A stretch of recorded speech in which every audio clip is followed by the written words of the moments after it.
नमस्कार, मी कल्पना डोईफळे. मी Reliance multitrade कंपनीमध्ये एक आरोग्य सल्लागार म्हणून काम करते. मी हडपसर इथून बिलॉंग होते. मी आज संगमनेर येथे आलेली आहे. मी मामींना हे आमच्या अमृत ज्यूस आणि डायगोजी दिलं होतं. तर त्यांना डायगोजी आणि अमृत ज्यूस दिल्यानंतर काय रिझल्ट आला हे आपण त्यांच्याकडनं जाणून घेऊ. मामी, तुमचं नाव सांगा. नमस्कार, मी सुलभा संदेश. तसं कल्पना डोईफळे माझ्या तशा सुनबाईच आहेत. तर माझी खूप शुगर वाढलेली होती. तर मला त्यांनी सांगितलं की मामी तुम्ही हे घेऊन बघा.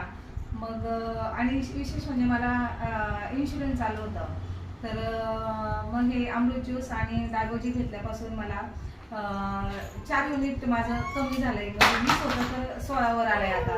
आणि मला खूप अशक्तपणा जाणवत होता. तब्येत खूप वीक पण झाली होती तब्येत. आता हे घेतल्यापासून अमृत ज्यूस आणि डायगोजी घेतल्यापासून माझं वजनही थोडंसं वाढलेलं आहे आणि मला खूप फ्रेश पण वाटतं. तर आणि शुगरही माझी खूप आता म्हणजे कंट्रोलमध्येच आलेली आहे. तर मला खूप फरक पडला आहे डायगोजी आणि अमृत ज्यूसमध्ये. तर माझी अशी इच्छा आहे हे सगळ्यांनीच वापरावं. थँक्यू मामी. तुम्हाला साधारणतः शुगर किती होती? शुगर माझी 460 होती सुरुवातीला. मग आता आता 135 वर आली. बघा, किती छान रिझल्ट आलेला आहे आमच्या मामींना. म्हणजे 400ची शुगर त्यांची 135 वर आली. म्हणजे हे खरंच अमृत ज्यूस हे अमृतासारखं आहे. आणि त्याच्याबरोबर डायगोजी दिलं होतं. त्यांना रिझल्ट अतिशय छान आलेला आहे. सर्वांनी घ्यावं. हर हर रियाज, हर घर रियाज.